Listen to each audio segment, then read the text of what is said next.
Hello, hello, guys, gals, and non-binary pals. Welcome to the UndeadGamingCast, a monthly podcast where we talk about video games, the industry, and stuff and all things.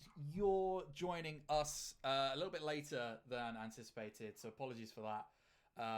We had some tech issues, and also I won't go into it. It's boring. I won't go into, but we're here. We're here. We are talking about obviously last month, even though we're in September, August. But anyway, right. So welcome. If you're new here, thank you for choosing us. We really appreciate it. And let's give you a little rundown of what we do. But just before we do that, welcome Miss SingularityJosh. Howdy, howdy. As always, here for the podcast. And our special guest this month, Buritosnoraus. To make me sound special, I like barely show up anywhere online. Special. We love you, Maria. No, don't like you're like always in the chats. You're always lurking. You're my mod. Like, do you know what I mean? We play games together. Like, yes. Yeah. It's like it's a rare week that goes by where we don't play together at least 3 different games in a week. Exactly. You're a valued member of our community. Oh dear. Oh, Should no. escape now. Once I still can. Sure. Mm-hmm. Well, anyway, so On that note. yes, if this is your first time joining us or what have you, then let me give you a rundown of what we do here. So we usually start the show off by talking about what we've been playing this month before swiftly moving on to our news topic or news topics of the episode, and then end by shamelessly self-plugging, promoting ourselves and telling you where you can find us on the interwebs, and hope that you will enjoy the content that we produce or don't produce, in as the case may be. But anyway, here we are. So let's move into it, I suppose. So who wants to kick us off? What y'all been playing this month? What y'all been doing? Oh, I'll go. Yeah, don't all jump at once. Never really jump at once, you know. Yeah. So, the reason I was on the last podcast, and I don't know if Rob said, because I've not listened to it because It was a rough one, in fairness. Like, I don't blame anyone for not listening to that one. Plus, I was on my own. For sure, yeah. So How the reason, entertaining am I? I'm having mad computer issues. This will be the 3rd time that it's come back to the repair shop in less than 6 months. It's going back again on Saturday, so that's kind of where I've been at. Me and Rob haven't had a falling out or anything. It's just that I haven't had a computer to do the podcast. So what have I been playing? I've been playing lots of Pokemon Unite, actually. Oh, damn. Not having the PC or whatever, and it's just handy just to have your suite. You know what I mean? Like, I can put it on the like I plugged it into my monitor. I can have it on the sofa. I'll be real, y'all. I don't know anything about this game. This game is actually surprisingly good. I was dubious. I'll be honest, I was dubious. Because like I tend to do a thing with Pokemon where I play it relentlessly for a week or like 5 days and then put it down and not play it again for 18 months and then do the same thing again. Pokemon is like The Sims to me in that regard. It's just like yeah. But pick it up. You're obsessed with it for like a couple of weeks and then done. Yeah, I'm good. Yeah, until I get the itch again. But yeah. So I was like, well, I don't really want to. It's like every single time I've started Breath of the Wild or like a big game or whatever, I just find myself I get like really overwhelmed with it. So I was like, I just want something that's like fast and easy or whatever. So I was like, fuck it, it's free. Why not? I'll have a go. And it is effectively a MOBA. So you play as Pokemon. So you're like a trainer who obviously has like basically like license, like they're called like licenses for Pokemon. And so like every Pokemon fills like your generic roles. You know, you've got speedy guys, you've got defendy guys, you've got attacky guys, you've got tanks, you've got all rounders, whatever. And basically you gain points by defeating like enemy mobs or whatever, same as you would in a MOBA. And then each map, like each lane on the map, it's like 2 lanes, has a goal that you have to basically then like go and like Michael Jordan style dunk your fucking points into effectively, and like you eventually push back and back down the lane until you get to the end. And it's been a blast. It's really good. It's 15 minutes.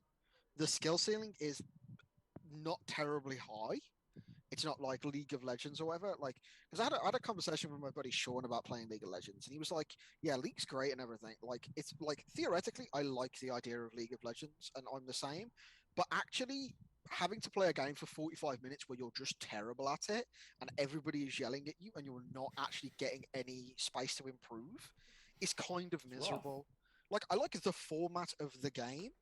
I just don't like the people who Are play you the saying game. that League of Legends players are a little bit butthurt and toxic? It's not just League. Like Dota is the same, Heroes of the Storm is the same. But like, yeah, like the games are, I think they're 10 minutes each. Yeah, Like losing hurts a lot less if it doesn't take you like half an hour, 45 minutes to an fucking hour. Yeah. to get to an actual loss, and you don't have to quit out part way through because you realize you're all just going to get ruined anyway. Yeah. Yeah, it that looks far more appealing to me than League of Legends does. I have tried League of Legends when it first came out. There's an ancient account somewhere with my name on it, but I can't put up with it. My Josh plays a lot. Yeah, he's very good at it by what I hear of it as well. Like it's when he's like starting to get up to challenger. I'm like, okay, if you get scouted, I'm officially single. that's it. We're done. It's over. Goodbye. Well, it's been a good.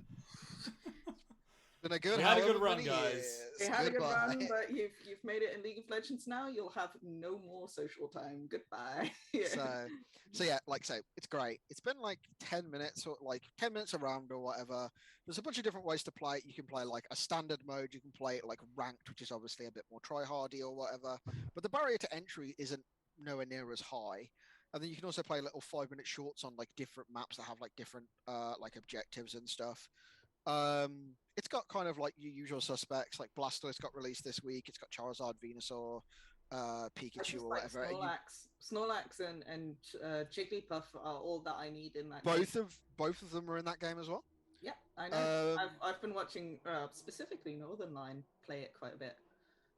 Snorlax is a lot of fun. I like playing. Like apparently he's quite good in the meta. I'm like, I just wanted to see the big chunky boy slap a bitch. Like, yeah. Well, I like Blastoise, and Blastoise is a nuisance. He's good. He's really good. But like Scott's my favorite Pokemon anyway, so obviously I'm going to play Blastoise. So why not? So yeah, that's kind of what I've been playing. Like it kind of culminates with like a big objective in the middle, kind of similar to how like Dragon or whatever happens in League, but it's Zapdos. And then like normally like when people are getting absolutely whomped, like people are like quite good about surrendering and stuff as well. It's not just like, you know, you're losing and you're going to spend 45 minutes losing. It's like, well, you're playing for 10 minutes, and if you're getting absolutely whomped, like you get surrendered or whatever, that's great. I've been playing Tribes of Midgard, which is really, really fun. I think Rob probably would quite enjoy that game. Like a top-down roguelike that's all Viking. It's beautifully voice acted, all in like Danish, I assume, or Norwegian maybe. I lost far too much of my life to roguelikes. Tribes of Midgard's great. It's really good. Like, yeah, it's literally like you have like a base that you can like upgrade and defend and stuff, and then every now and then like a Jotun comes down and tries to fuck your shit up, and you have to go run and like go kill the Jotun and rush back. And like, there's like a story mode and there's like a survival mode. That game's really, really good.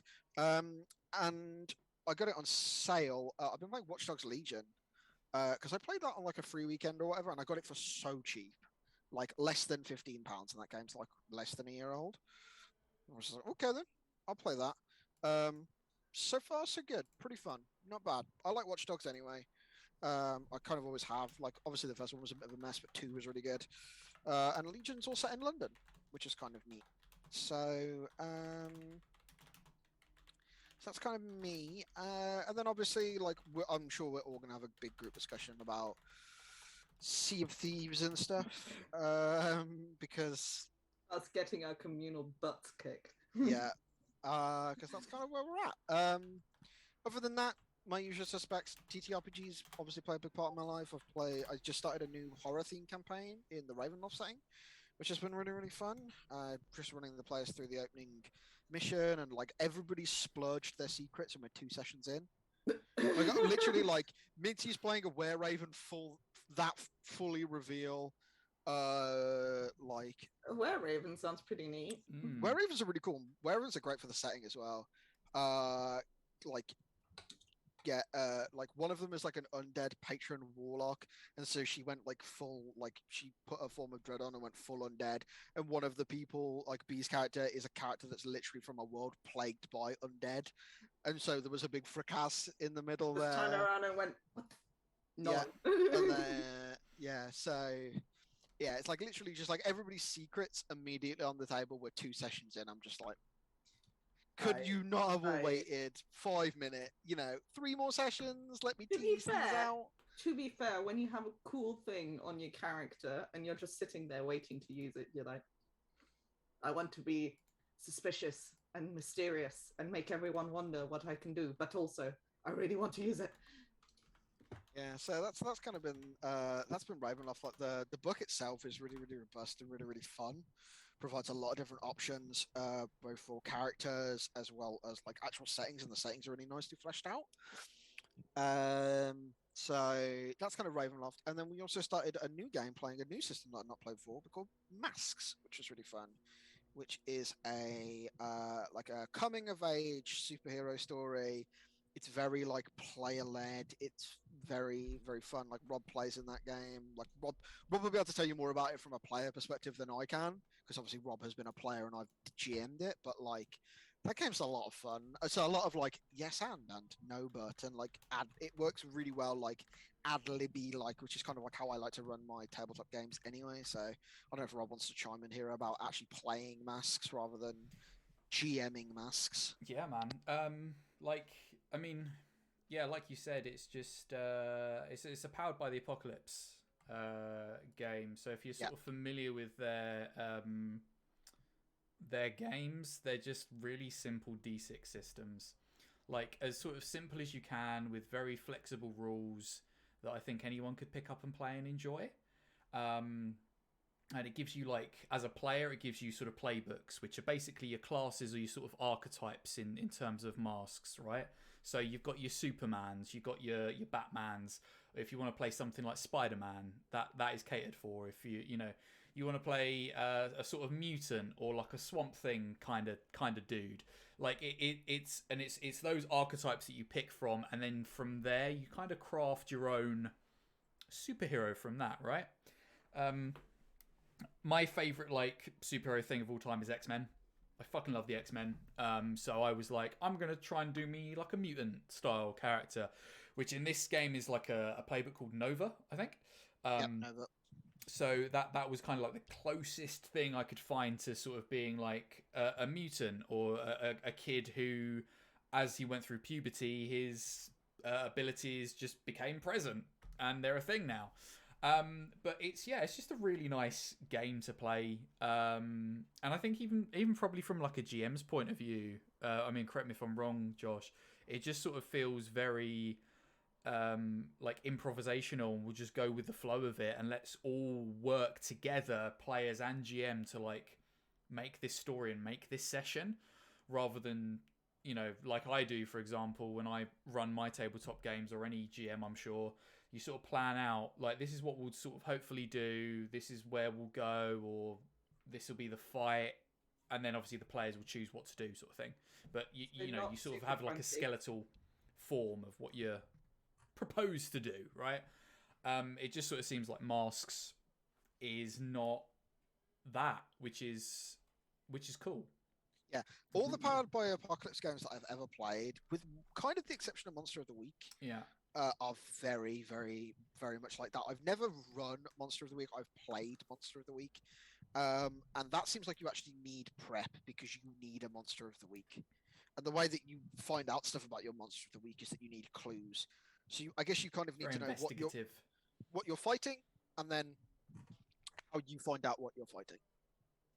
Whereas like stuff like Masks and Urban Shadows are very, very good with like player-led. All of the Power by Apocalypse games start with a session 0, as all good RPGs should. But like the session 0 is like every character sheet has like a thing. So it's like, cool, Rob, you're playing a Nova. when your team like first came together, when you like, because you're a pre-existing team in Masks, it's like when your team first came together, it's like your powers went like supernova and you hurt somebody.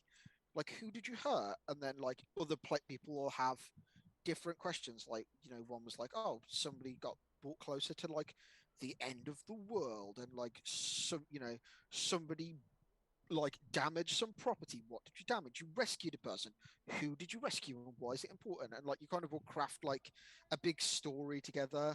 And then like it feels very, very nice just to like go like players like, okay, players are kind of interested in this. Like I've got a player that's like a couple one, it's like it's Prue, who's kind of like she lives in like an observatory and she's very into like museums and stuff, and they go like visit museums, and they said that in their intro. So like the first fight was a big like they fought an animatronic T-Rex in a museum, like all of the animatronics in the museum had come to life, and it was just like it was very, very fun just to be like, here's the reason that you're going there and this is how this ties in. Like my brain works much better when I can just ad lib the shit that comes out my brain. Like I love Dungeons and Dragons and I DM a lot of Dungeons and Dragons, but I'm nowhere near as good at DMing that style as I am, I don't think, like Masks or Powered by the Apocalypse. So having that ability to yes and your players is great for me. Like it really, really fits kind of what I want to do with the TTRPG. And a key thing as well, I think, from a player's point of view, that I think is really great about I think Powered Apocalypse systems in general, is not only does it make you think about your own character, but it's also like, well, you're already a pre-existing team in Masks, right? You're you're the Teen Titans, you're Young Justice, you're whatever, right? And you'll get asked questions of like, okay, well, who on the team do you feel closest to, and why? And then you and that player will work out why you feel closest together. Maybe it's because you worked a job before, or maybe it's because you look up to that character's hero, whatever it is, and it kind of knits in like a real nice backstory for you all. And even before you started rolling dice and you're playing, you've already worked out, that's my buddy, or that's my best friend, or that's a guy that I'm not kind of sure if I get on with, but we work together because we're part of that. It's just it already makes you feel comfortable in the game straight off the bat, which is great. And like I said, it's so simple and easy to pick up and play. So simple and easy to pick and play, which is just top dollar. So that's kind of me. That's me. Shall I go next? Awesome. Burrito, girl, what you been up to? What you been playing? Not a lot, basically, since I came back from Lorien Trust, which was, you'd think with it having been the August bank holiday, I'd be recovered by now. But no, I have not. The fizz rep is still very much broken and my brain is still leaking out of my ears. It was good fun though, definitely. It was good to kind of hit the field again after a very, very long time. And, it was just great leaving behind even the concept of the pandemic and everything for a little bit, and just having fun with friends in the field again and being stupid. That was great. Aside from that, because I had no brain cells, I've basically been playing Luck Be a Landlord, which, if people do know it, it's a slot machine game. It has nothing to it.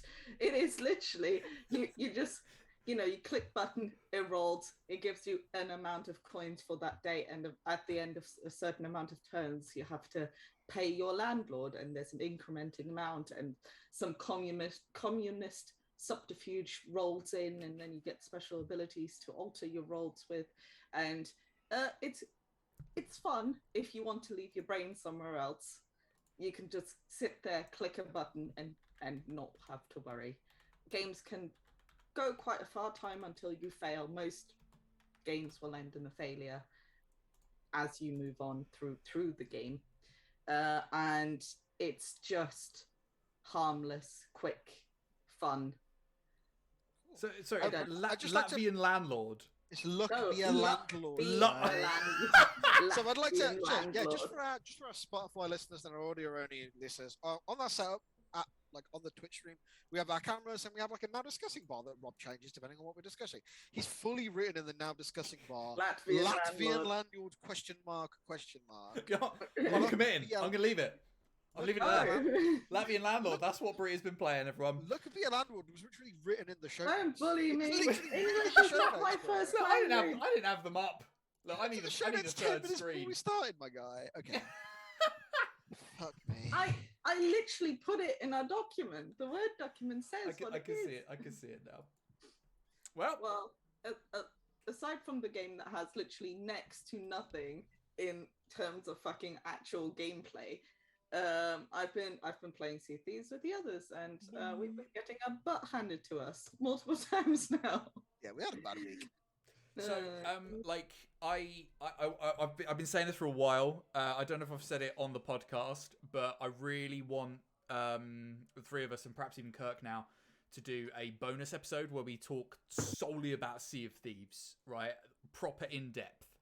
But let's reel off a little bit of stuff now, because we were getting pretty decent on our brigantine, and then Kirk comes along.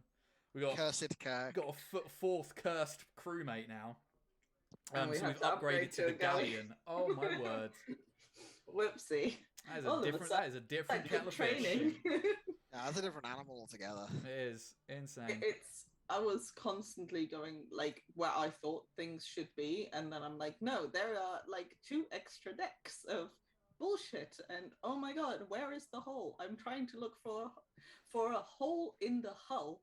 Oh my god, that's not an easy sentence for me to pronounce. I'm so sorry.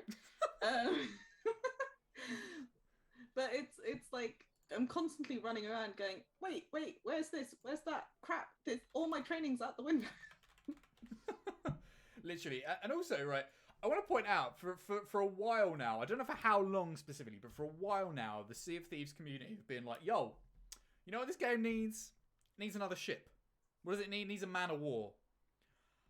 Like, the fucking galleon is big enough with nonsense and trying to work out how that fucking ship works, let alone a fucking man of war. The thing is, how are you even supposed to sail it? The distance between the islands isn't that that far as well in would some be an cases. issue. so the thing as well is that what I actually think they need to do is that like a galleon definitely accommodates 4.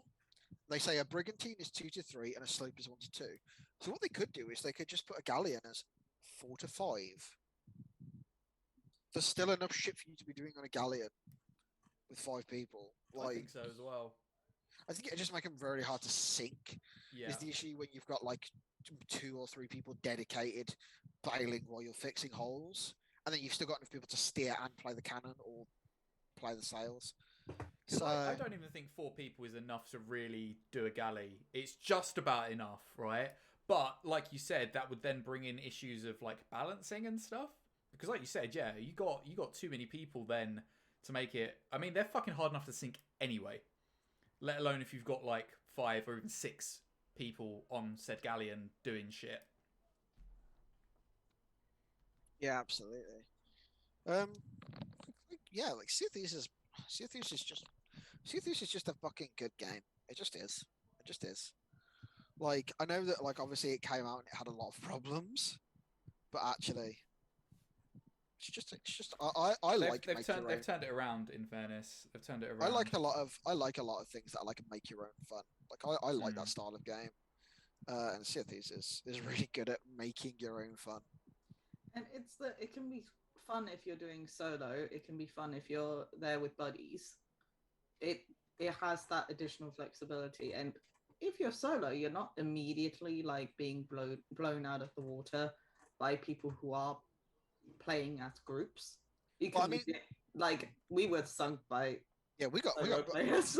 we got sunk by a solo sloop in the day. Like 4 of us. Like it just people. If you know what you're doing on a sloop, you're probably the most dangerous person in the game. Like you just are. They're just so small, nippy, maneuverable. They're impossible. Like you can bile them faster than they fill up with water. Like they're pretty difficult to kill if you know what you're doing. Like one, I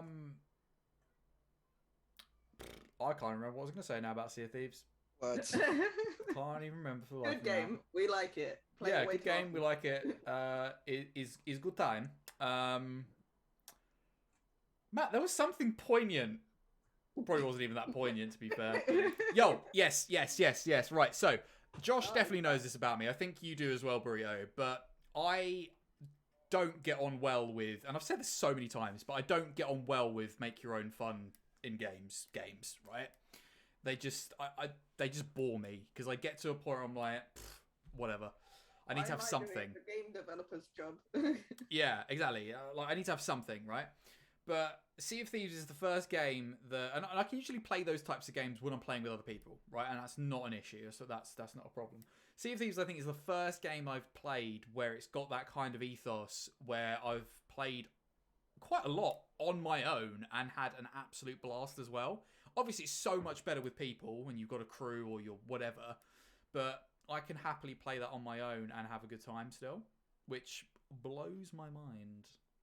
So fucking funny. I remember the first time that I took you out, you had such a good time that like I then like I'd like left, I'd like gone to bed or whatever, and I was like checking Discord in bed, and I was like, the Undead Gamer playing Sea of Thieves. And I was like, I literally just text him like, got him. He played until like 3 a.m. I did, yeah. You weren't fast enough tucking away your DS underneath your pillowcase. Yeah, I got mum came caught in. me. Yeah, mum. Yeah. Yeah, Mama SingularityJosh caught me. It's just like, oh man. I was like, we're on to a winner here. If Rob's like, because I remember before we were playing, Rob's just like, yeah, we'll play it. Like, it's probably fun with people, but I'll just never play. I'll never play it on my own. He lied. Fucking yeah, like literally less than 15 minutes after we finished up, he played until 3 a.m. Like, So, Burrito, you've been playing Sea of Thieves for what, about 2 months now? Ish? That long? Maybe? 6 weeks, maybe. It doesn't feel like a very long time, but It doesn't, yeah. It must have. Yeah, something like that. It must be something like that. But so like, how have you been finding it as like a new player? Just like what's been your like you know, because we're you and me are both on a journey to get Pirate Legend, right? See, I have no idea what the actual curve is to get Pirate Legend, because through Josh, who already has Pirate Legend, we've been getting the benefit of getting all the big ticket this is true. envoys and everything. So my leveling curve was so steep, and I have so much in-game cash that I have no context for what the actual initial what the grind is like. Yeah. So that's one thing where I'm like, oh wait, there is a part of the game that I just never experienced. So that's, I think, I genuinely don't know if that is balanced or not, or if that grind feels difficult. But it's a hell of a lot of fun to play with friends. I have played it solo once or twice, so I didn't really like go in and want to sleep all the time, simply because I felt more like when friends are there, it feels chaotic, it feels fun, you're constantly communicating, you're saying you do this, you do that, whatever, and that part of it to me is intensely fun.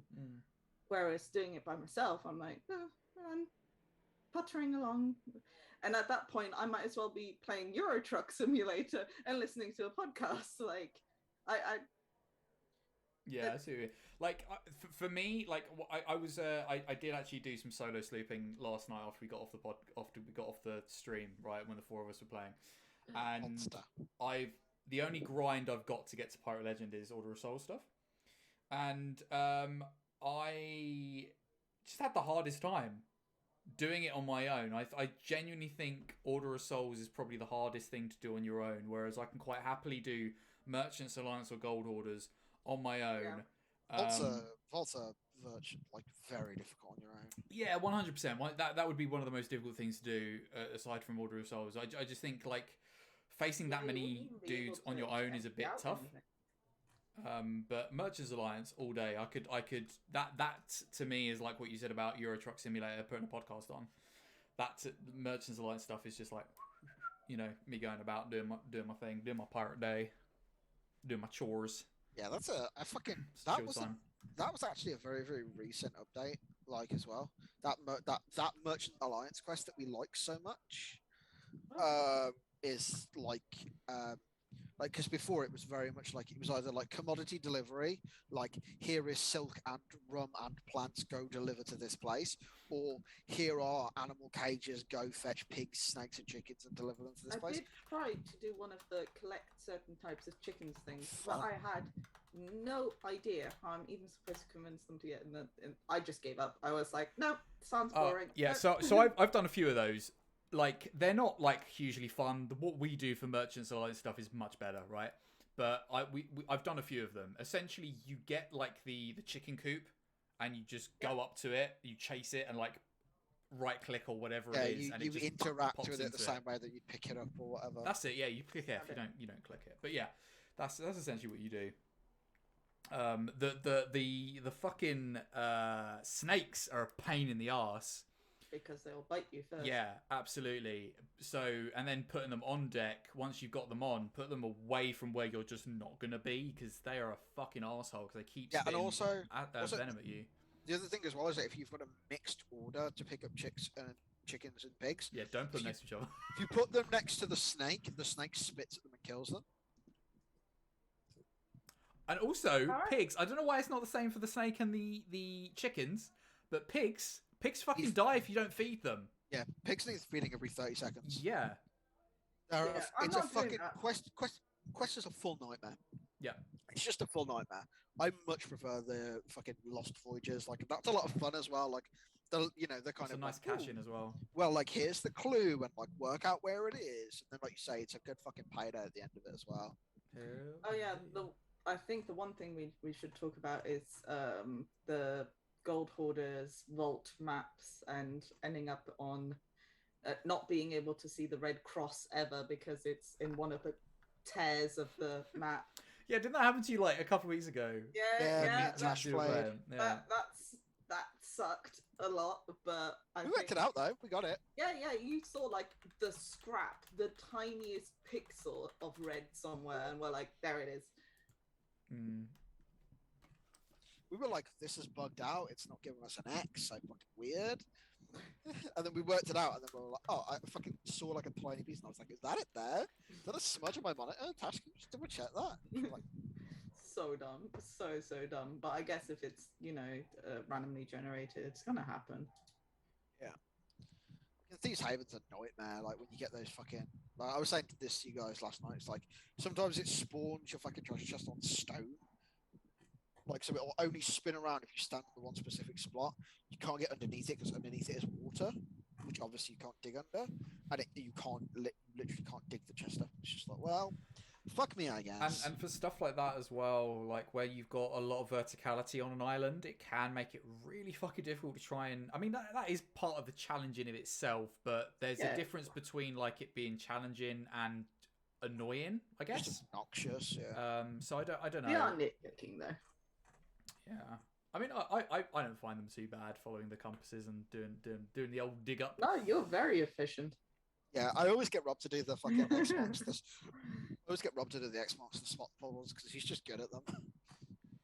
Yeah, takes me a little while sometimes. But Worked out that Rob's not so good at the cryptics when he was just like, I was like, yeah, it's south by southeast, and he was walking south by southwest, and I'm just like, one time, one time, just I'll like do one these, time it's where I alright. set the ship on fire, like one time, guys. oh my god, that was the biggest fucking fire as well. It's the thing is, none of us were paying any attention to the kitchen downstairs, and all of a sudden, everything was catching on fire. I went on the deck and I was like, The fire went upstairs, and then we noticed, and then we went downstairs, and downstairs everything was already. so what actually happened was that I went down there to check the bearing of the map, and then I was like, oh, it's bright down here. And then I looked over, and I was like, why is the ship on fire? and Kirk just like, so this fish is burnt. look, shenanigans happen, right? And sometimes it can't be helped. It's all right. I'm not allowed anything throwable. It's true. Fine, It's fine. true. This is true. Only you can prevent forest fires.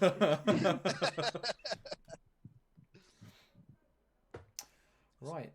So yeah, Burrito, is that everything that you've been playing this month? Sadly, have not had enough brain space to play all of the other lovely games that I wanted to be playing. It I know happens. we played some Jackbox and some Among Us, but that's not really. Oh hell yeah!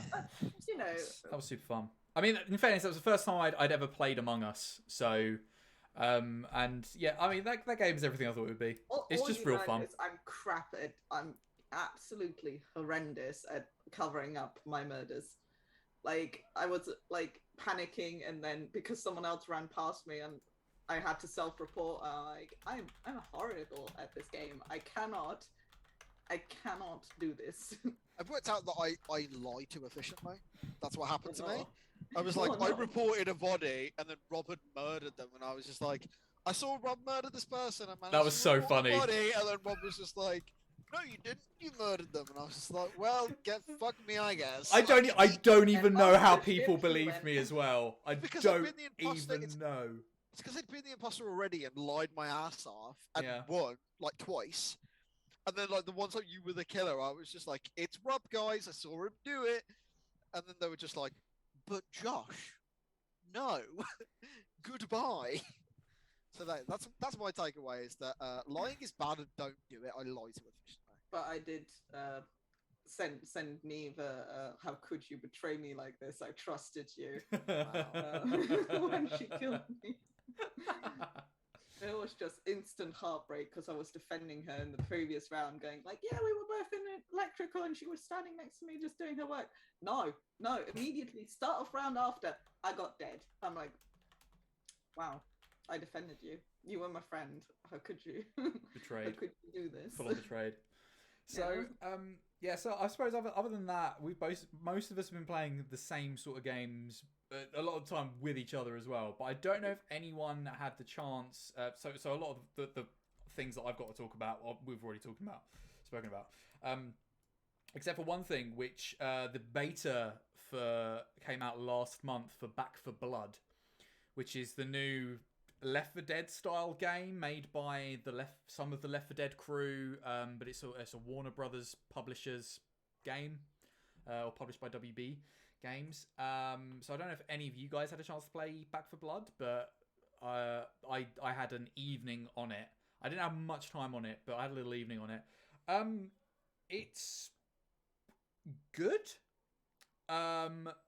It's certainly nice to play a sort of I suppose a more modern Left 4 Dead. I mean, there's nothing wrong with Left 4 Dead 2. It's still a great game. It still has a massive player base. There's rumours abound the last fucking 10 years about Left 4 Dead 3 or whatever. But this Back 4 Blood is obviously, very similar game. Does a few things that modern games do now. So it's got like a hub where you sort of start off and you pick missions and all that sort of thing. It's slightly different. There's not necessarily like zombies. I think they're called something else, but it's a zombie like freaks, aren't they, or something like that. But it's a zombie like infection basically. The ideas for some of like the special infected are quite interesting, but some of them aren't different enough from each other. Some of them, like, how Left 4 Dead has got very distinct special infected. Yeah. And you know their silhouettes, the noises that they make, and they even have like a little jingle, right? Even if you can't see them, you know when a hunter is about because you can hear that little on the piano, right? Back 4 Blood doesn't really have anything like that, and at least 2 or 3 of the special infected kind of look the same. They do different things, but they look the same. So you've got one that's a bit like a charger, one that's a bit like a smoker. So they'll sort of like draw you in with their whip or whatever, and charger's like got a massive fist sort of thing. But they both look very similar. So it's hard to know how to react when they look quite similar and there's no real distinction between them. Just shoot them in the face. I mean, yeah. But it's things like that aren't as good, that I think it's sort of lacking a little bit. The weapon, like, it's got so many different weapons, different styles of weapons. which is certainly got more than it does for Left 4 Dead. And it's kind of done the classic, what a lot of modern games started doing now, where we have learned that, like, green guns are okay, blue ones are slightly better than green, purple are the best or whatever, and yellow are super rare. Like, Apex does it, Destiny did it, like, so many games do it. Vermintide does it. God of War, Yeah, Craft, Vermintide, yeah, like, so many games do it. So, you know, you kind of know where you stand with that. So that's interesting. But the weapon types, like, aren't as different enough as I think they probably could be. I think after Left 4 Dead, obviously we started seeing games like Dead Island and Dying Light, where you had zombie game and what was that Capcom? Dead Rising? Dead Rising has been out for... Dead Rising predates all of them. Yeah, it does, yeah. But you've got games like that, right? That do zombie games, and they know the gimmick is like, let's be fucking crazy because this is mental, right? And you've got weapons that do electric damage and fucking fire damage. You even had it with some of the special ammos in Left 4 Dead, right? I think that could be something that they could explore in Back 4 Blood, because the guns are fine. The shooting's really good, in fairness. It's really solid, but it's just kind of... So. Do you know what I mean? I just think there could be a few more things. I mean, obviously, it's just the beta. It's coming out in October at some point. I think there's a lot of room for the game to grow. But I think, yeah, it could. And the one map that we got in beta, don't know how many maps there are going to be. The one map we got in beta was a little bit boring, honestly. You know how in Left 4 Dead is the only thing I can compare it to, because it's the closest thing, right? Anything that really Left 4 Dead, in my opinion, Left 4 Dead maps are very distinct, very different, very individual, and they're very iconic, right? So you've got Dark Carnival, all set in a fucking fairground and a carnival. You've got people with a guitar. Yeah, Best yeah, part of yeah, yeah, 100%. That fucking finale where you're in the gig, the arena, yeah. Awesome. Did anybody else carry the gnome all the way through for the achievement? Of course I did. Am I the only fucking psychopath that did that? No, absolutely. I did that on when I was playing on an Xbox 360. I did that the day we got it. We get the Depeche Mode t-shirt. 100%. That for your little avatar. That was what it was. Yeah. So yeah, like Dark Carnival. You've got like No Mercy, where you've got the hospital, right? Death Toll. Where you're going through like tunnels and underground places, and Blood Harvest, where you're going through fucking cornfields and you end up in a farmhouse and all that sort of thing. Those are quite I mean, I played a lot of Left 4 Dead. I'm just gonna put that out there. So for me, like, they're really iconic and really individual. There was nothing really in this map that did that, and it looked like it kind of tried to borrow a few different things from Left 4 Dead. So we had a few tunnels like in Death Toll. You had a few. You ended being taken out of in like a massive like military SUV, like you do in Blood Harvest. But nothing like distinct and wow and cool or individual about it. Be fair to them. It's a beta. What are they supposed to do? Just immediately blow their load and go, yeah, all these amazing maps. Oh, wait, we haven't actually tested our collisioning and if we can actually get models into vehicles, okay? Right. Or... Right. So on that, fair play. It is just the beta, absolutely. But for like a first impressions, it was okay. It wasn't great. The beta in itself, though, I have never played a better beta. That's genuinely the best beta I've ever played. I had no issues connecting to the game. I had no issues getting into a game. I had no issues connecting with other players. I had no issues or glitches or bugs where I couldn't shoot, or things were glitching out, or things went wrong, or monsters weren't taking their hits, or whatever it was. It's genuinely, and the connection was phenomenal. It's genuinely, from that point of view, like a technical point of view, it's the best beta I've ever played, hands down. So what I'm hearing here is they've had their server hosting down already, which is really, really fucking good. I'm guessing that they're probably, like, rightly so, are expecting a large number of players on day one. Yeah. It's like everyone wants another Left 4 Dead game. But that being said, though, like, you know, like, if the thing is, though, like, when you think about it from a game perspective, right? Call of Duty comes out every year in November, like clockwork has done for the last 10 Too many years. yeah, like, I mean, to be fair, I quite like Call of Duty. I'm not going to poo-poo over it. I quite like it. It's fine. But like, even they underestimate their like server capacities or whatever. They're like, oh, like, well, at the end of the last game or at the start of the last game, we had 1 million players concurrent, whatever. And then they're like, let's cater for 1.5 million players concurrent, just to be safe. And then 2 million players show up, and then the servers get a potato, and then people shout. So, like, actually, to have that foresight to be like, we are going to need way more server space than we think that we could possibly need.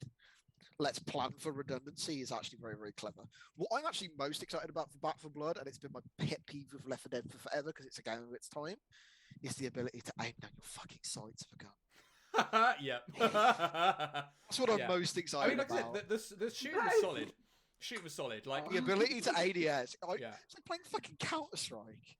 Jesus Christ! Like, there's a reason the shooting's fully solid. I mean, like, look, I'm hyped for it. I think it'll be good when it comes out. I think it's got a lot of things that it can do, and I hope it goes in the right direction. Because, like I said, people still play Left 4 Dead. People still love the shit out of Left 4 Dead. My only concern with it, really, it's kind of always been my concern with Left 4 Dead, which is, and it's kind of always been an issue for me for Left 4 Dead. It's like, obviously, like, Left 4 Dead comes out, it's got 4 or 5 campaigns, and they're obviously all procedurally generated, so it changes every time you play it, but the maps are always exactly the same. And I find that once I've played them 10 times a piece, it's a bit boring. Do you know what I mean? So I'm hoping that that they're gonna excuse me, like, add content regularly ish. Yeah. So that we've actually got a bunch of different environments to play in. So instead of playing the same 10 times each, I could play like 5 or 6, and like it doesn't feel as fucking stale when it comes back round again. Well, I feel as well we're in an age of games, especially with a lot of online games, where every now and then here's a new map. Well, here's that's a new map. usually supported by seasons. And yeah, exactly, and I imagine it will go down that route as well. One thing, just before we sort of leave that off as well, I found really interesting is that you collect currency as you go along the map, right? And you can spend out these currencies on weapons or bombs or special items or special perks for your team, right? And you can do this in safe houses. Also, the characters that you play have got different abilities that benefit the group, right? So it's, a little bit more Dead by Daylight.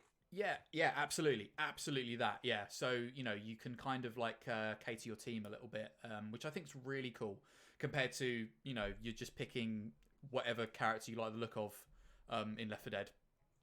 I don't know. Sometimes I like just having the avatar not mean something, because then no one's fighting about their favorite. Yeah. I mean, I'm also, to be fair, just to touch on a point that Rob just made, Team Alice. Alice is great. Alice is fucking hilarious. It's so funny. Right. So that's me done. I think talking about what we've been up to, what we've been playing this month. So should we move swiftly on to our news topics of the sesh? So we've got 3 topics this month that we are going to talk about. 2 of them which we're just gonna they're more gonna be updates, really, but we're gonna discuss them nonetheless.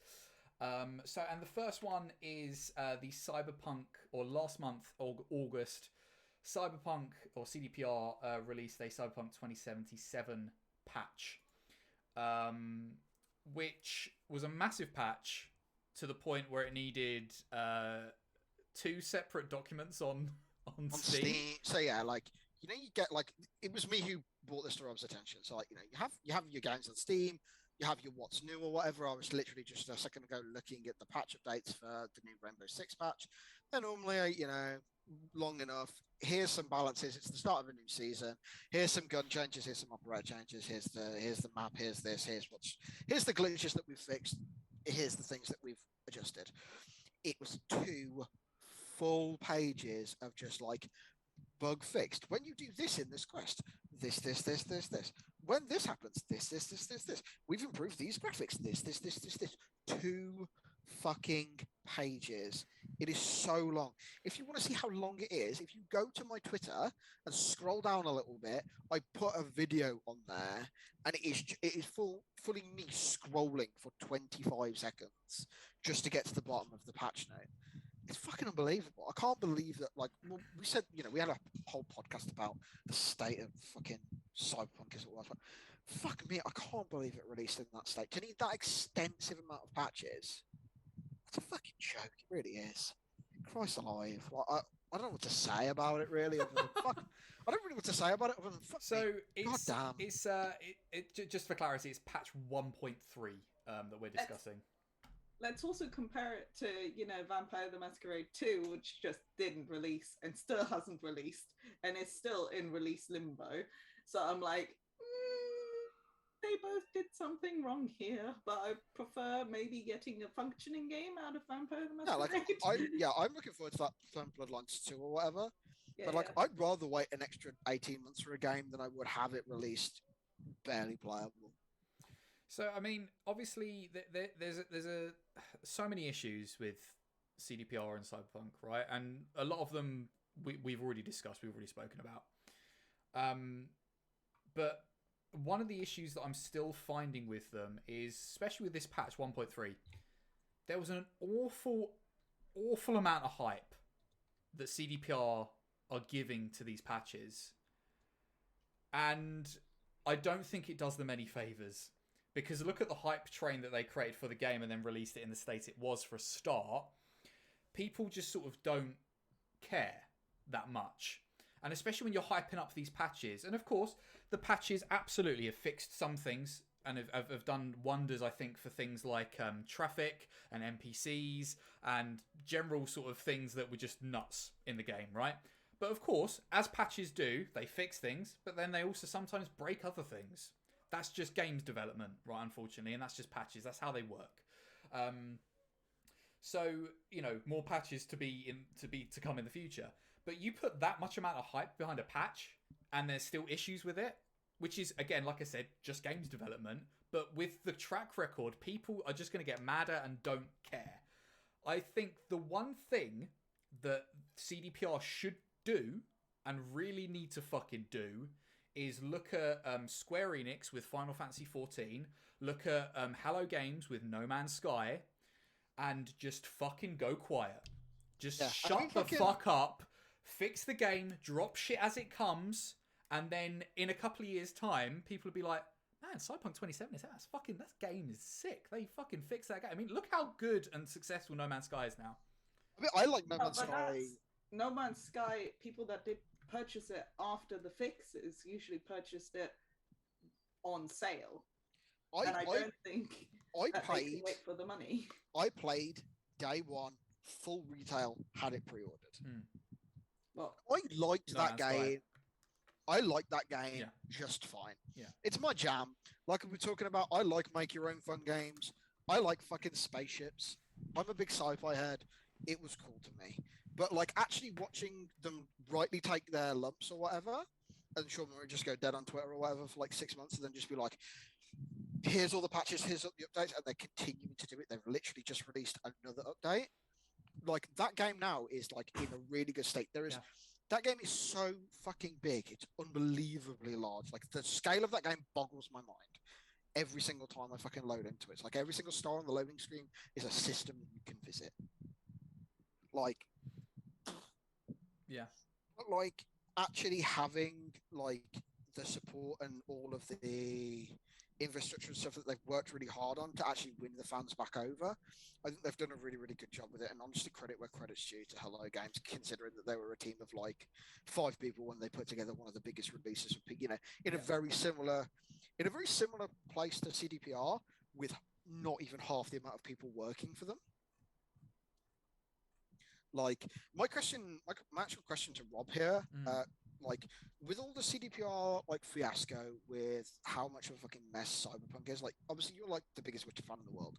Like has that stung you on like maybe like pre-ordering first day playing like a Witcher 4? Yeah, hands down, absolutely. I mean, I've been burnt too many times by day one pre-orders, right? I was burnt by fucking Fallout 4, right?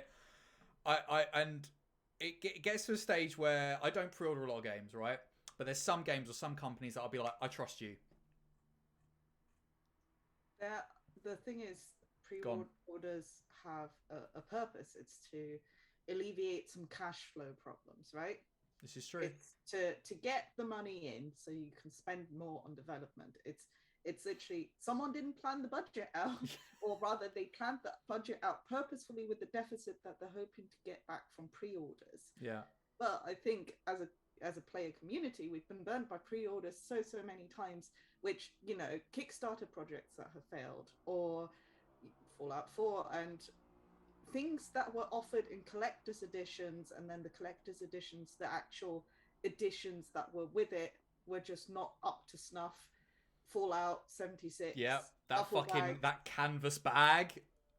or special Nuka-Colas, which turned out to be, you know, plastic crap rather than what they actually sold. Yeah. The concept of those collector's editions. Yeah. For. And I pre-ordered Cyberpunk. I pre-ordered and Same. still have Vampire the Masquerade pre-ordered, or Bloodlines 2, whichever the actual title of it is. And I've backed games on Kickstarters that have failed, and it hurts, because basically you're just chucking out a decent chunk of cash in advance of getting any product, because you're buying into the idea, into the concept of what they have presented, but often they're overselling. And it's like, now we've had that so many times where pre-orders aren't like people used to pre-order book releases. You know, the book has already been spell checked, the book has already been edited. You know the book is going to be there, so you pre-order it from WH Smith's or whatever, and you know what you're going to get. You don't know what you're going to get anymore. So I think that kind of is going to go out of fashion, and it's going to leave a lot of developers / publishing houses just hurting for cash at the wrong moment. Yeah, I think we'll see. To go hand in hand with kind of your point as well, is that as we are starting to reach a $65-$70 price tag on video games, like I think the new FIFA game is like 60 quid or something. And as you see, like, you know, so obviously you have usual suspects that come out like clockwork every year on the year, you know. Yeah, your FIFAs, your Maddens, Football Manager, your Call of Duty, NBA, blah blah blah, NBA, they all come out, and they, because like obviously they're all published by like EA or Activision or whoever, like they just get a price set at them, which is like 60 quid. Like if you want the new FIFA game, it's going to cost you 60 quid. I think sometimes developers forget that, like, you know, just because FIFA is priced at £60 doesn't mean that your game should be purchasable at £60 on pre-order when you don't really have much of a track record of releasing a fat lot of anything. Like, sure, I'm sure there's people every year that moan about the new FIFA game or whatever when it comes out. Oh, this is broken, that's broken. But like, they've released FIFA like clockwork every year for 20 years. It's also not like the game has changed. It's been the same game. Like, yes, graphical updates were there, and eventually they did start, you know, updating things to match with the time, or have actual, like, a lot of the cost for FIFA is actually to get the likeness of certain footballers. But they've been caught out so many times, like FIFA, Call of Duty, even Assassin's Creed, when that was on a yearly cycle, right? It's just the skeleton that they patch up a little bit of a new paint job. That's it. It's you're basically buying the same fucking game with a slight, you know, paint job. They've been caught out doing it. But actually, to hammer home the point is that, like, if you don't have much of a track record of releasing games every year or whatever, and given the state of it, like, you shouldn't be putting a game on pre-order at $60 ahead when you've never released anything. Do you know what I mean? Like, you just, like, I think it's kind of it's a bit of a weird fucking practice. I completely agree with what Burrito said. Like, it is 100%. We need like another 100,000 million, whatever. Like, let's hope pre-orders can push us over that, and you know, last ditch effort for a bit of more cash to just try and do a bit more. But it's just become such an ingrained part of our culture now as well. And like you said, to a lot of disappointment as well. You know, and there's no accountability, really. Let's be honest. I think there was a vague amount of accountability with Cyberpunk because they were like, we see that this is shit. If you need to return it, return it. Well, it's also basically when they started rejecting returns, and this was through third-party retailers were rejecting the returns, not CD Projekt directly. They couldn't have done that. Yeah. But it's basically people started invoking their rights as a customer in their country rather than going through the actual. I know there was a huge thing about Australia having a huge kickoff because of it. I'm like, whoa! I like people actually have to read up on what their customer rights actually are and how returns policy sometimes tries to circumvent their rights. Mm-hmm. And the annoying thing about that, though. The annoying thing about that is that CDPR actually just fucking left it all the way to the bank, because the reason that like Sony pulled the game off the store was because obviously, they had their digital agreement or their physical agreement or whatever. Yeah. Like they'd already paid CDPR for the copies of the game that had been bought. Do you know what I mean? So like if you've got like your stock of Game Boy's Game, the UK Game Store, buys copies of of Cyberpunk 2077, they buy 100 million of them. They've given 100 million pounds worth of like the value to CDPR already, and if it gets returned, it's fucking Game's problem. It's not CDPR's problem. It's fucked. It's fucked up.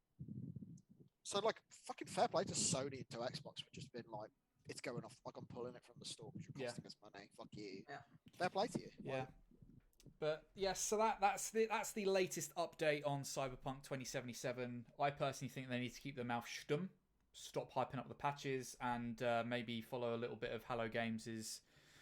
Just be humble now. Yeah. Like, you've had your kick in the teeth. Be humble now and fix it.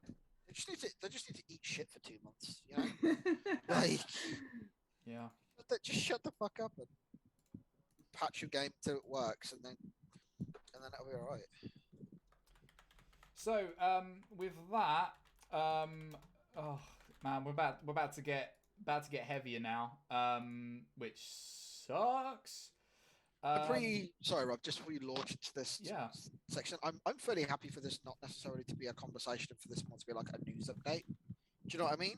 Like just in the interest of actually getting onto our main topic. Yeah, I agree. That's no problem.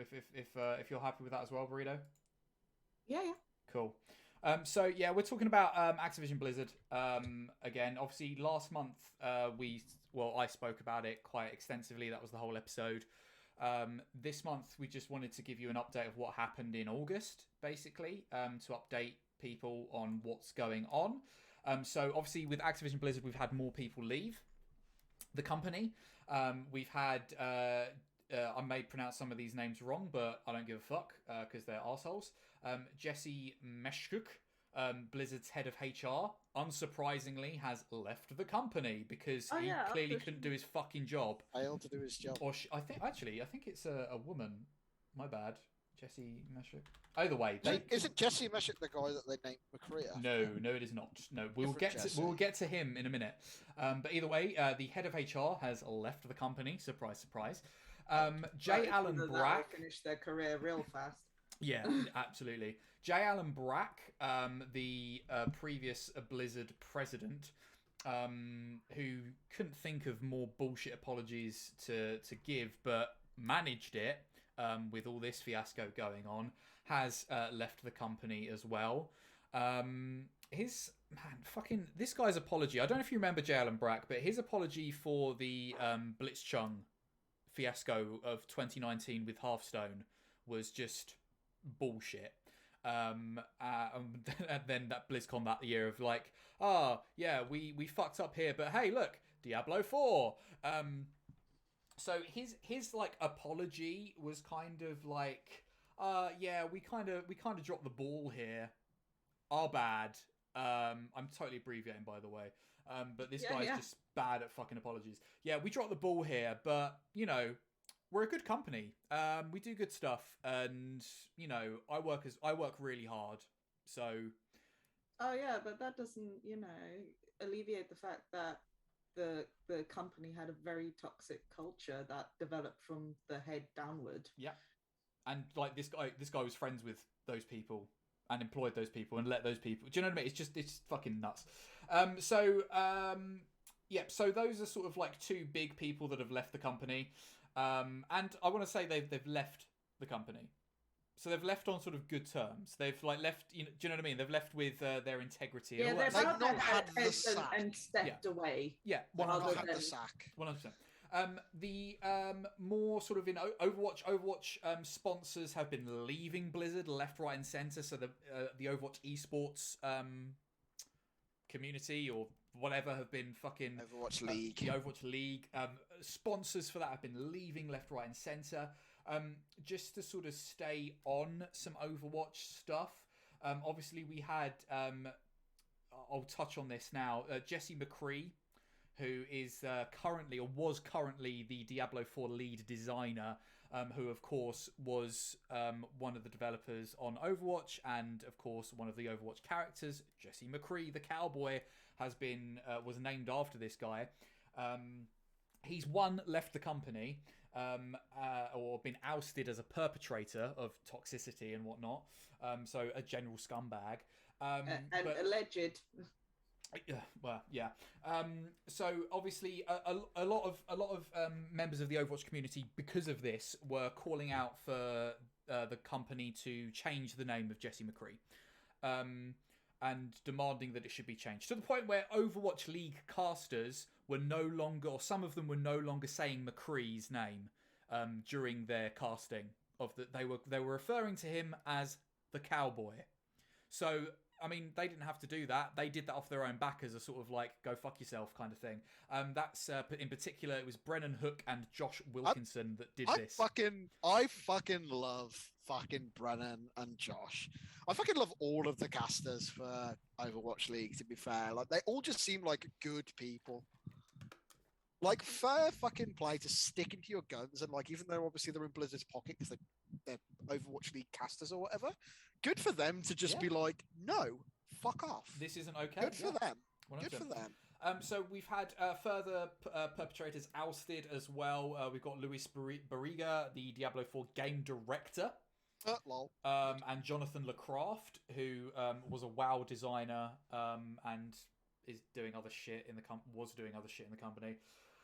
Nobody plays WoW anyway. What's very worrying is that Blizzard are being very quiet about letting these people go and letting other people go and not calling these individuals out or telling us why they're being let go. You know, so it's almost like there's barely any accountability here. Speaking of accountability, the CEO, Bobby Kotick, has... he released a bullshit apology as well, as can be expected.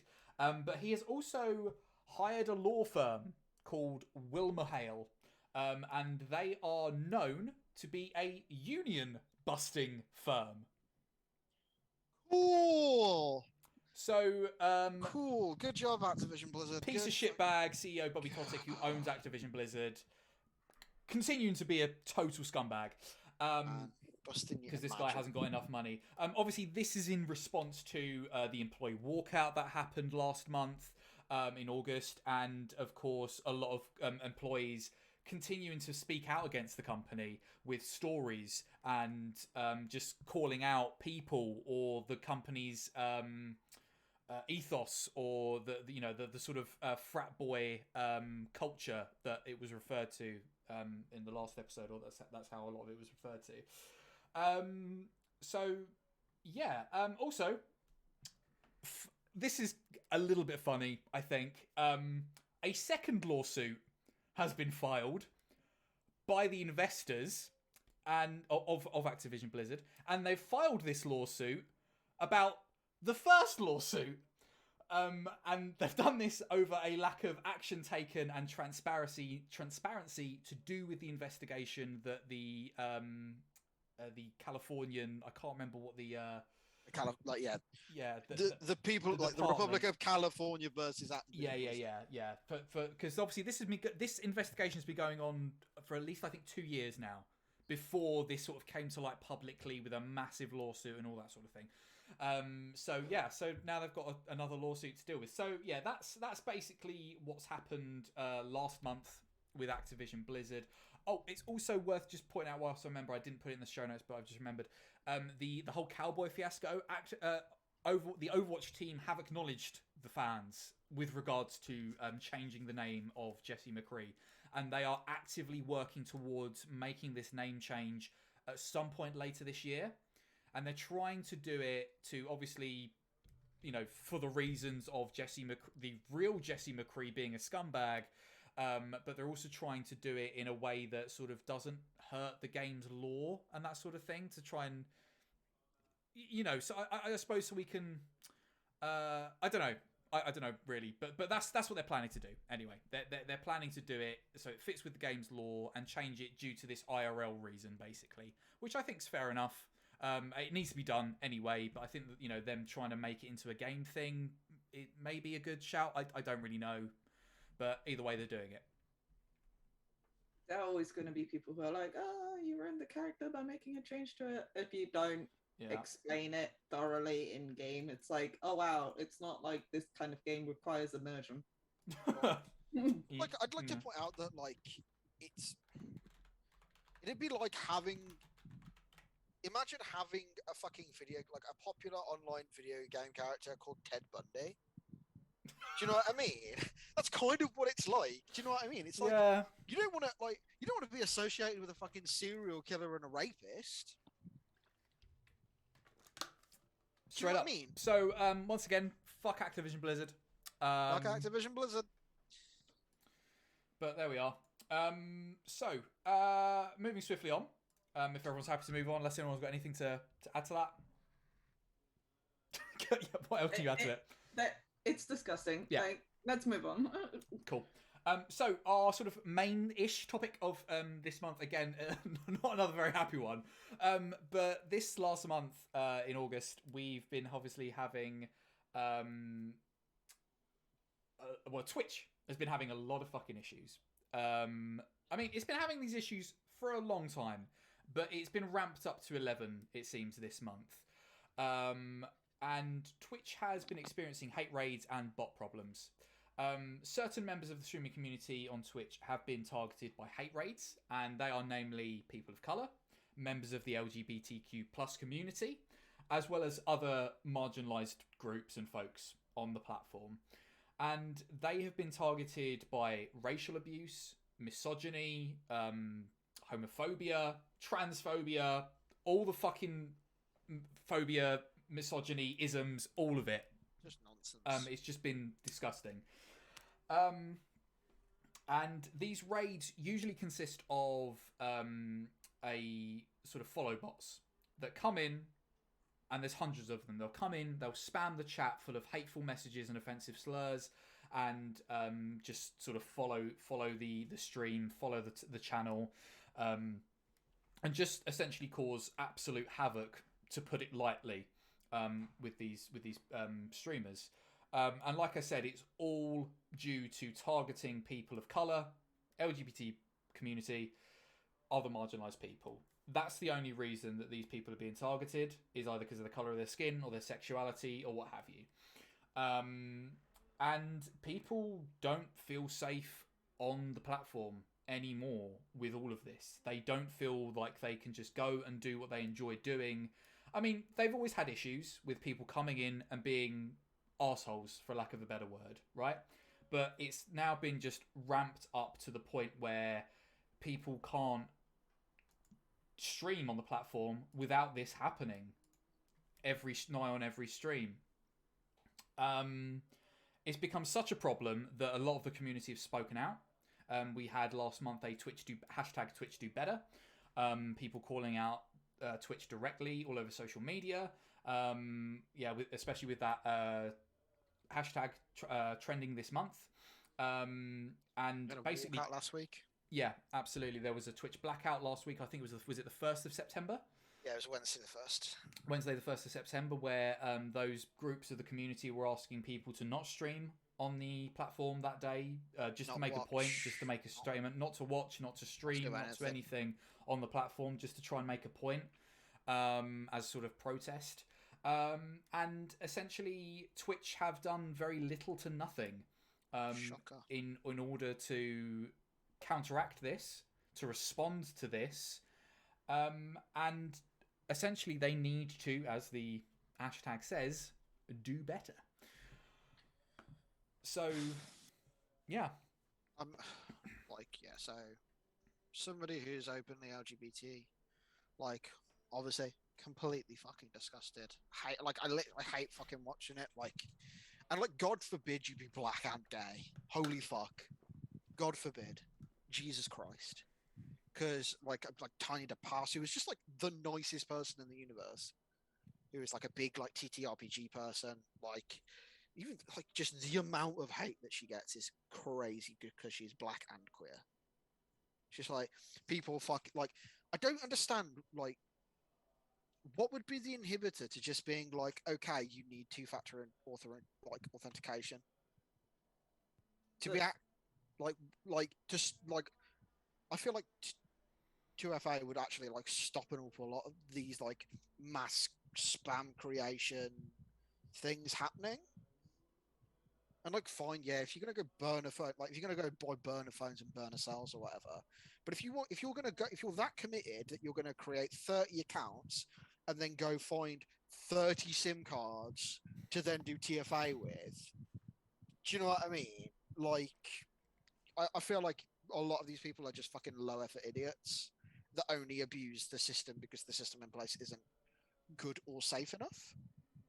It's also, I think it's a retaliatory action against the LGBTQ plus tags and things like that were added, where Twitch said, oh, we think this might make people unsafe, and we don't want to make your identity content, except your identity is part of your content because you're the person producing the content.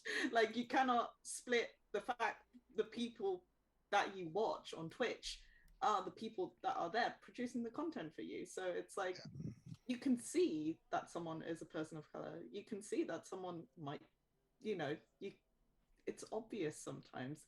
So it's oh, okay, so these tags were being used and people were putting them in the titles initially, and then actually Twitch, took on the feedback they were getting, actually made them tags, and now people are using those tags to harass the people that they want to push off of the platform.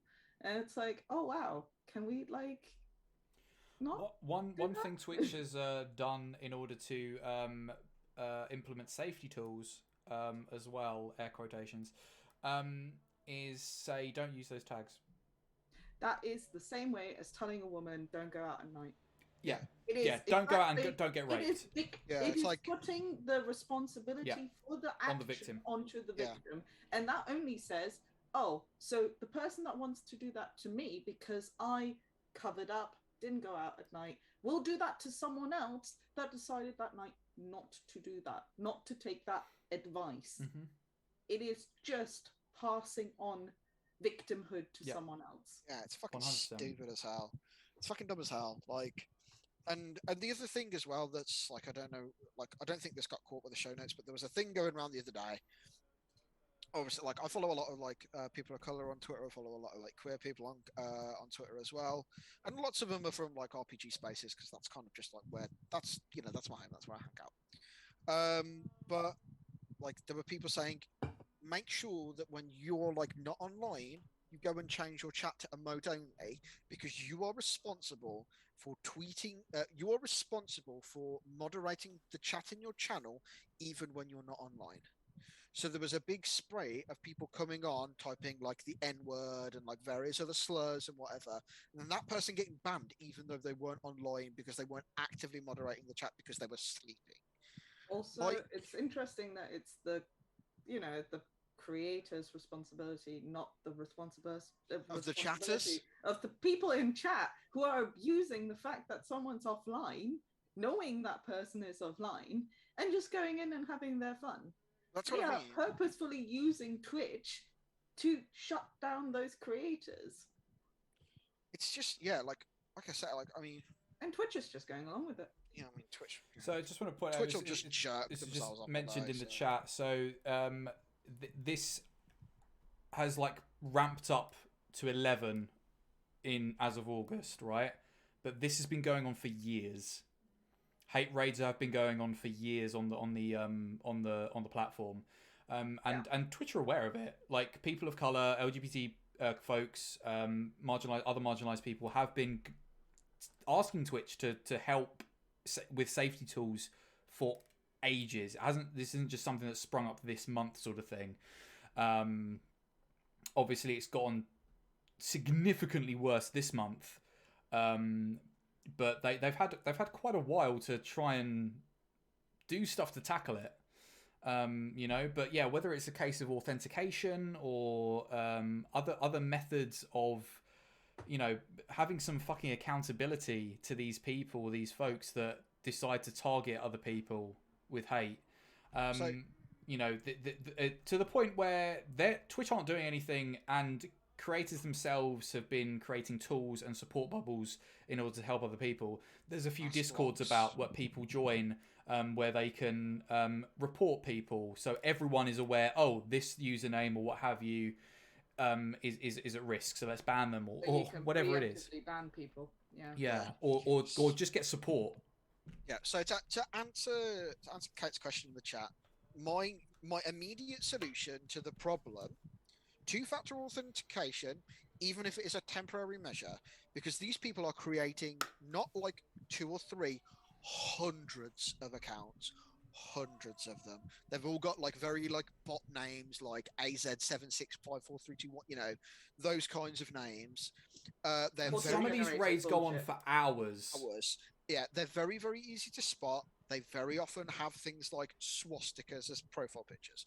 So two-factor authentication as an immediate step would prevent an awful lot of this. And fine, if somebody really fucking wants to do it, they will be there, but they won't be there immediately. Do you know what I mean? There won't be hundreds of accounts.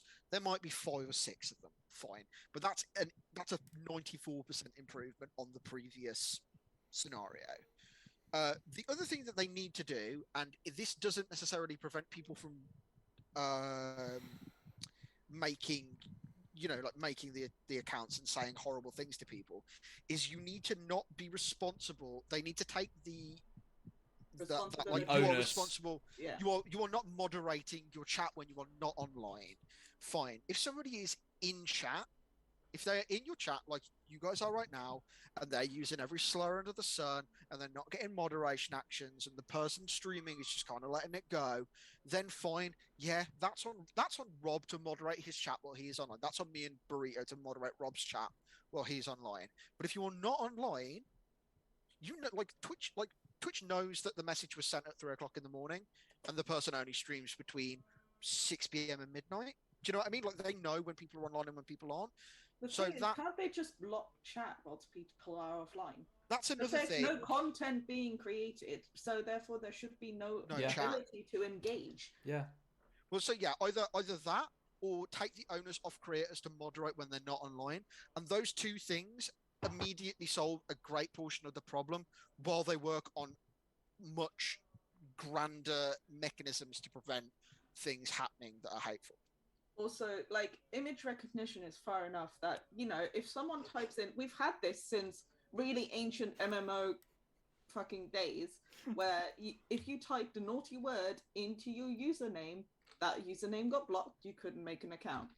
Image recognition is far enough that swastika-like imagery should be picked up as soon as an account is created with that kind of image. Like, everyone knows what it. And some of like you said, Brio, some of these are basics that have been they've been doing it for fucking years. Fucking look at Club Penguin. How old is that game? You couldn't say bitch in that game. Like, you had to put an asterisk in for the vowel. Like, even fucking RuneScape was the same. How old is that game? Get out of town with that Twitch. You're right. So that's the other thing as well, is that actually what Twitch could do is like obviously if you're not familiar with Twitch, if you're not streaming like me or Rob or whatever, when you set your chat up, you can have a profanity filter. Okay, you can manually set a profanity filter to just be like, you know, like queer is a reclaimed slur. You know, like I call myself queer all the time. That's fine. That's for me to say. In the same way that it is for a black person to refer to themselves as the N-word. Do you know what I mean? It is a reclaimed slur that they are using themselves. It is not appropriate for everybody else to use. So why doesn't Twitch just go ahead and ban the word faggot? Do you know what I mean? Like it's not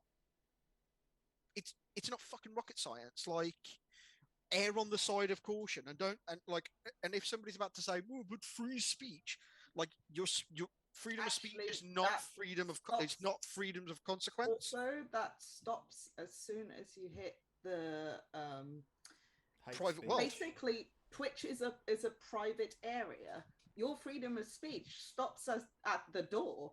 It's the same way with Twitter. Twitter can ban people and permaban people without impacting their freedom of speech. And I like how we, as you know, we're all here.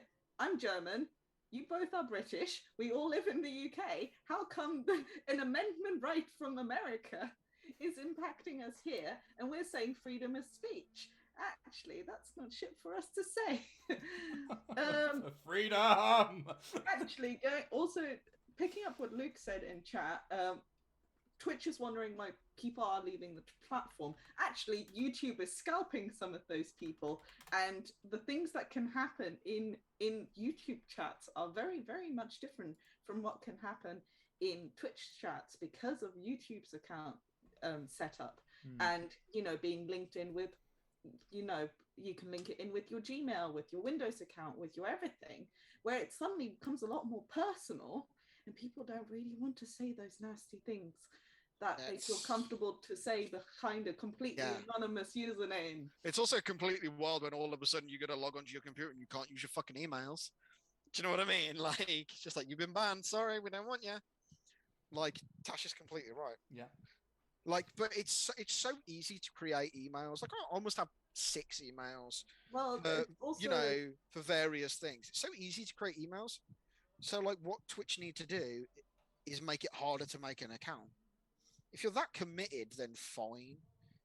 But like, well, not fine, but you know what I mean? Like, if you're that committed, you're going to find a way to circumvent the rules, regardless of what things are put into place. Like, we know, like, we all have Twitter. Like, you know, you've seen some of the shit that people will brazenly say on Twitter with, like, pictures of their family on there and stuff. And, like, people are just fucking idiots. They just are. People are all fucking idiots. And if somebody wants to be a fucking idiot, they will be. But, like, don't make it easy. Don't make it easy to target marginalised people. Just don't. I also want to point out that while all this has been going on, and has been for a good number of years, but obviously ramped up very recently, Twitch has, and you know, this has targeted big and small content creators on the platform, partners, affiliates, whoever, right? Whilst all this has been going on, Twitch has still been taking at least 50% of their income from subs, from bits, from whatever it is. Do you know what I mean? They've still been taking 50% of their income. It's also in their statement, they've said, you know, we've been working on something similar to this or to make things safer for months now. And it's like, you are owned by Amazon now, buddy. You are not you are not just in TV anymore.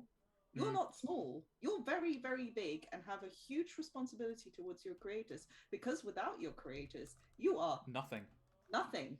Well, I mean, right, I'm just gonna quickly chime in here with that message, and I 100% on a personal level agree with that message. Amazon don't give a fuck about their employees. Oh, same. But the thing is, this is, you know, they are. Twitch is still to claim that they don't have the resources within Amazon, and to say, you know, we've been working on something to make this site safer for months, and it's like, you knew this was going on. You had more than months to work on it, and it is a legitimate problem that is making your competitor, your direct competitor, far more attractive to the streaming community. And considering YouTube has been scalping people, you know, and purchasing and basically offering high signing high bonuses. engagement. It's engagement that I was looking for. High engagement streamers, exclusive streaming contracts. Whoopsie. Yeah, Off like goes your Doctor entire community. Whatever you think of them, like Doctor Disrespect last year. I think even Ninja as well went over. Gathalian's on Facebook now. Yeah, Ninja went over to Mixer. They got mixed up with all that Mixer shit. And I think died. now he got shit mixed with Mixer. Yeah. Yeah, the same thing happened to Goth. Goth went to Mixer, right. and then ended straight on Then Mixer Facebook. got fucked, didn't it? Yeah. But I'm sure Twitch felt very secure after Mixer died, but YouTube is just that edge bigger. Yeah. And more stable because of their standard YouTube videos anyway. Me and Rob literally had a conversation, was it like yesterday, about like me when I first started streaming on Twitch. Rob was still making videos on YouTube. Yeah. And I was like, Twitch is just such a safer, like Twitch is just like a much better and safer place like to make content creators. And like literally 5 or 6 years down the line, I'm literally just been like, I don't even want to fucking stream on Twitch anymore. Like, the reason that I don't stream that often anymore isn't because I don't want to stream. I fucking love streaming. It's because I don't feel safe on the platform. Like, before all of the tags got released, or whatever the individual tags for, like, you're part of, like, your LGBT spectrum or whatever, like, I had people fucking hate rating me to a small extent. And, like, just the person that I am or whatever, they were just like, oh, would you suck my dick for money? I was like, yeah, sure I would. Do you know what I mean? But like that, it's not easy when somebody is just like relentlessly banging on your door for hours at a time to just do what I do for 5 minutes and shrug it off and just kind of be like, yeah, I took your dick for money. Cool, I don't care. Send your dad round, I don't care. Like, do you know what I mean? Like, it's not. It's not. Also, toughened shell, which no one should have to be super hard and constantly be able to, just take these attacks, and they are attacks against your person and your personal mental health and your confidence, and just be able to take those attacks, just ban people en masse and go, okay, I've walked it off now, let's get on with the content, let's still bring that energy. That's exactly what I was saying. It's like, just because for 5 minutes at a time I can just do that and just like deflect people or whatever, like, doesn't mean that other people have the same amount of like tolerance to that level of shit, especially if it's day in, day out for hours at a time. It just shouldn't be happening. It's in the same vein that there are scumbags on the internet that I've seen in comments on fucking Twitter, Facebook, whatever, of like, famous person gets harassed, this, that, and the other. Oh, it's their fucking fault. They put themselves in the spotlight. What are you complaining about? You should expect that. They're a human fucking being. It's the same thing like telling a girl, oh, you dressed up like that. 100%. You asked for it. 100%. No, they did not ask for it by saying, like, identifying themselves as a non-white cishet individual. They didn't ask to be harassed. Absolutely. So I think that nicely rounds off our discussion about the Twitch hate raid shit. I mean, some fantastic suggestions there from everyone. I didn't even put the fucking now discussing topic on there. Oh well. Anyway, we're done with that. So let's move swiftly on to finishing the show, I guess, and shamelessly self-promoting and plugging ourselves. So Burrito, thank you very much for coming on this month. I really hope you've enjoyed yourself with us. We'd love to have you again. Yeah, we're certainly going to have you back on for the incoming Sea of Thieves spectacular that we'll organise at some point to discuss. But yeah, what do you do? Where can we find you, if anywhere, or anything you want to plug? I sometimes am on the crew of the Undying Star, and I play Dungeons and Dragons with these guys on the Kilted Cajuns channel on Fridays. Sometimes, though, we've been on a little bit of a hiatus due to me running away to lab and then other things. My computer. Yeah. There's just say it as it is, buddy. Just say it as it is. It's my fucking computer. It's my fault. We all have off days, and I had my driving test, which I flunked. Whoops. So you can find me either, on here or on the Kilted Cajuns channel and nowhere else.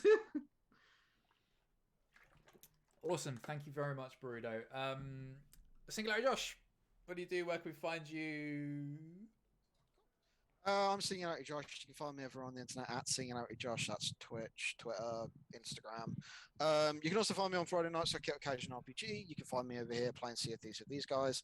And also, if you're into like miniature models and stuff, I'm painting again. I've been painting some Imperial Guard, doing some photos and stuff. Painting a fucking Star Wars walker thing. It's prime black, so you can't really see it right now. But like, I've been working on this guy, which is kind of fun, which is like a little Star Wars Sentinel walker thing. And you can find that at Singularity Paints on Instagram if you're into that shit. I need to do a command that puts all your shit nicely in like Kirk does. Kirk's very. That was a very smart idea Kirk had on his D&D streams. But yeah, thank you, Josh. So I'm of course the Undead Gamer. You can find me on most things at the Undead Gamer, gamer without the E. That's on Twitch, Twitter, Instagram, Facebook, all the platforms basically. You can obviously find me here. I'm trying to stream more. I feel like I say the same shit every time, but there we are. I'm trying to stream more. At the moment, we're streaming a lot of Sea of Thieves. We're also doing Thronebreaker, which we need to get back into. As well as our sort of like solo outing. And I want to try and do some more community games, but this month's kind of busy, so that might have to wait till next month. But we're also doing some crafting streams this month, because I'm trying my best to use every spare bit of time I have to craft LARP stuff. So that is a thing that I'm sort of trying to do a bit. But yes, you can do that twitch.tv/theundeadgamer. Obviously, if you're already here, thank you. If you're not, go there. Yes, thank you very much for tuning in to the podcast. You're amazing. You're wonderful. Obviously, if you're watching this, you're watching it live, thank you very much. The next live show will be on Tuesday, the 28th of September. So hopefully we'll see you there. If you missed the live show and you want to watch the VOD, you can find it on the YouTube channel, youtube.com/user/theundeadgamer, where I post all the VODs of the podcast on there. Or if you prefer to listen to us, you can listen to the podcast on most podcasting platforms such as Spotify, Apple Podcast, Google Podcast, Amazon Music, and Podbean. But yeah, just type in UndeadGamingCast and you shall find us there. And it's totally free. Also, stay tuned later this month as well. I hope we can do it this month, but we'll do that bonus episode where we talk about Sea of Thieves. That'd be really great if we could do that. But until then, thank you very much for watching, listening, however you're tuning in, and we'll catch you in the next one. Bye bye. Peace and love.